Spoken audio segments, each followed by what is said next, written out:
राजस्थान की धरती, जहां हर कदम पर इतिहास और वीरता की गूंज सुनाई देती है। यह कहानी है उस महापुरुष की जिसे लोग झरवीर कहते हैं। यह कहानी है गोगाजी महाराज की। गोगाजी महाराज का जन्म चुरू जिले के ददरेवा गांव में हुआ था। उनके माता पिता राजा जेवर सिंह और रानी बच्चल देवी ने अपने पुत्र के रूप में उन्हें भगवान का वरदान माना। एक दिन रानी ने राजा से कहा, महाराज, यही पुत्र हमारे कुल का रक्षक होगा। रानी की बातें सुनकर राजा ने कहा, हाँ रानी, इस बालक से न केवल हमारा बल्कि सारे संसार का कल्याण होगा। जब गोगाजी महाराज बड़े हुए तो एक दिन एक साधु उनसे मिलने आए। उन्होंने महाराज से कहा, गोगा, आपका जीवन महल तक ही सीमित नहीं है। आपको अपनी शक्ति और भक्ति से लोगों की सेवा करनी होगी।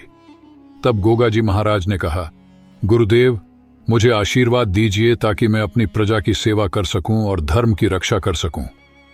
गोगाजी महाराज अपने राज्य के सभी लोगों से बहुत प्यार करते थे। एक दिन राज्य में एक बड़ी समस्या उत्पन्न हो गई। एक विशालकाय राक्षस गांव पर आक्रमण करता है और सभी आम लोगों की फसलों को नष्ट करना शुरू कर देता है। सभी लोग इस राक्षस से अपनी फसल बचाने के लिए महाराजा के पास पहुंचे।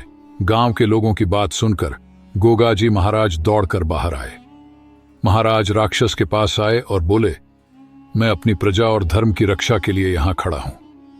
जब तक मेरे शरीर में सांस है, मैं हार नहीं मानूंगा। तभी वह भयंकर शक्ति से राक्षस पर टूट पड़ा। कई युद्धों के बाद राजा ने राक्षस को परास्त कर दिया।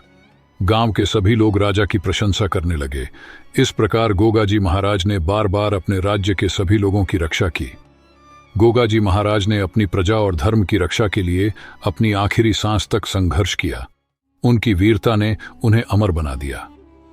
आज भी गोगाजी महाराज को नाग देवता के रूप में पूजा जाता है। राजस्थान के गोगामेड़ी में हर साल एक विशाल मेला लगता है, जहां लाखों भक्त आते हैं। झरवीर गोगाजी महाराज केवल एक योद्धा नहीं, बल्कि भक्ति और वीरता का प्रतीक हैं। उनकी कहानी हमें यह सिखाती है कि सच्चा नायक वही है जो दूसरों की भलाई के लिए अपने जीवन का बलिदान दे। अगले वीडियो में हम गोगाजी महाराज की शादी के बारे में जानेंगे कि उन्होंने किससे शादी की थी। अगर आप भी जाना चाहते हैं तो हमें फॉलो कर सकते हैं ताकि अगला वीडियो सबसे पहले आप तक पहुंचाया जाए। धन्यवाद।